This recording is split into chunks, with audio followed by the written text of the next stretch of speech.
Alright my friends, let's go ahead and finish our style stuff here on this content right here. Now I'm gonna switch back to see what classes that we have added. Well, pretty straightforward. We have this div right here that's called photo content. I'm gonna copy it, paste it here. The only thing that I believe I need it is some padding here from the left side for our text right here. It is this space right here. I want to apply some padding. Let's go ahead and add that. Well, it is just a padding left, and let's say 0.6 rem. Let's see.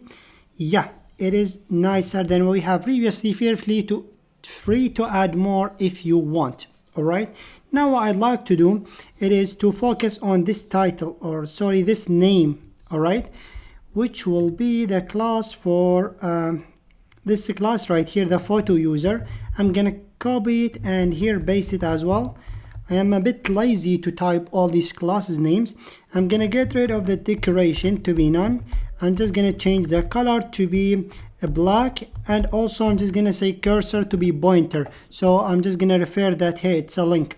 All right, and let's go ahead and finish our links right here. So we will be the class name was photo buttons. All right, this is really good name.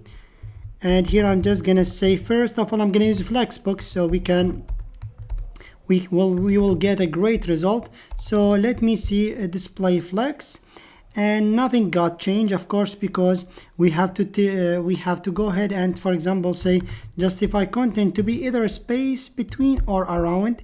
Doesn't really matter. And now we have them like this. Now what I'm going to do, I'm going to target each one individually, which they should have the exact same class. The photo btn, yeah, it is the common class between these two buttons. So they should have, for example, text decoration to be none. They should have a background color to be this one right here. I don't really care.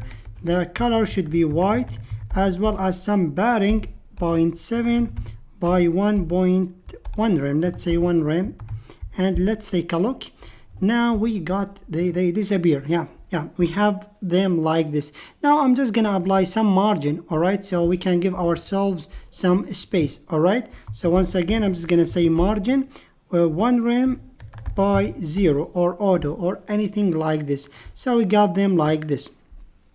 Now feel free to add more if you want, but in my case let me apply more. Okay, I don't like it like this. And also I'm just gonna change the opacity to be full like this. I don't want any opacity.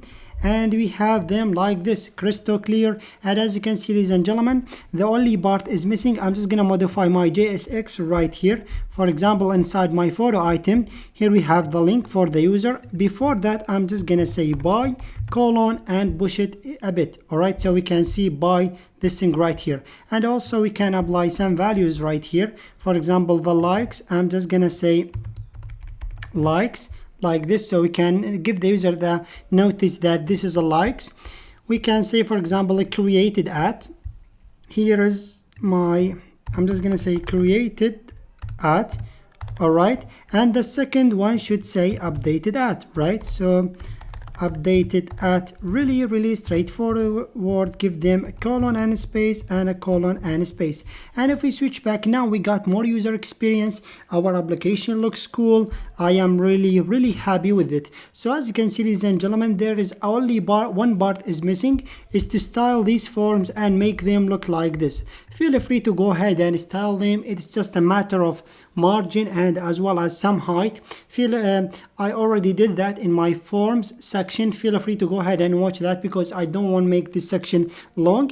And this video should be the end of this module. We have built a great application, depends on the Unsplash API. I am really proud of you guys. Don't make it to this point with me.